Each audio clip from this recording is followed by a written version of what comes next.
Good afternoon, everyone, on this dreary, gray, too cold Friday. This weather is not helping our spirits any, is it, as we continue to make our way through pandemic life. Today, I find myself using the word weary to describe how I am feeling. Weary, kind of worn down, maybe a little bit wearing out.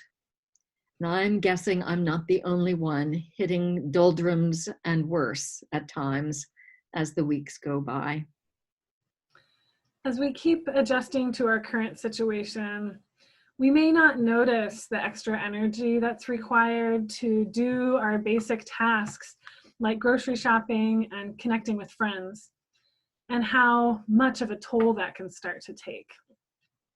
Let's keep reminding each other that it is normal to respond to prolonged stress in a variety of ways.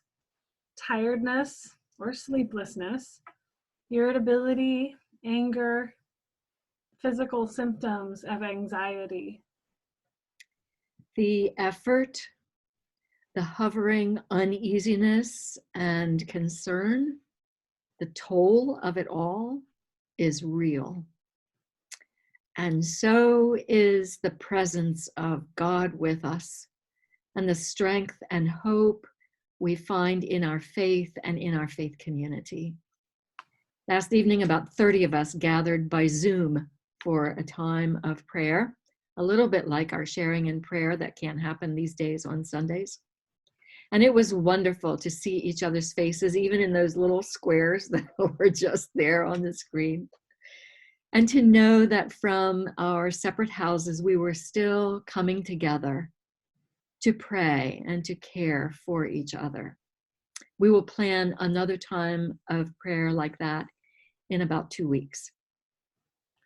It's also so encouraging to see this congregation's inherent generosity continue in the midst of so much uncertainty. More than a dozen contributions to the conference-wide Shalom Fund and to our congregational Agape Fund have come into the office here with inquiries from additional individuals about how to donate. Look for a more detailed update about that in this week's newsletter.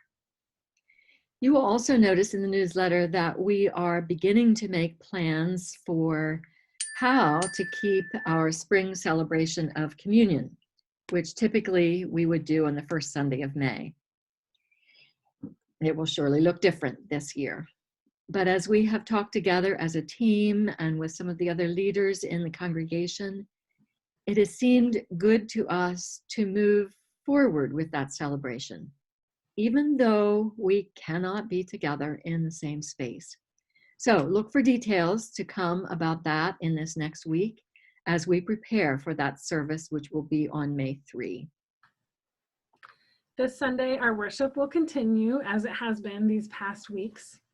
We especially look forward to hearing from Mary Nitchie, the Associate Executive Minister of our conference. She will be the preacher this week. And so we continue on, learning as we go, that our hearts hold the weariness and the hope side by side, the sorrow and pain next to the joy and encouragement. May this prayer from the Corrymeela community help to sustain you now. God who comforts, God who disturbs. For some, the Easter message of this season lands when spring is at its softest, disrupting our anxiety with the gift of needed peace. For others, though, this season grows harsh and words of comfort become harder to hear. May we, who can now absorb your rays of warming light, store them up for darker days to come. And for those whose current climate keeps comfort out of reach, may we find your presence in our midst, and with it, the returning promise of a new and brighter day to come. Amen. May you sense God meeting you wherever you are this day, hand extended to you, ready to be with you in all that is. And go into this weekend knowing that our love goes with you, as does God's. Take care.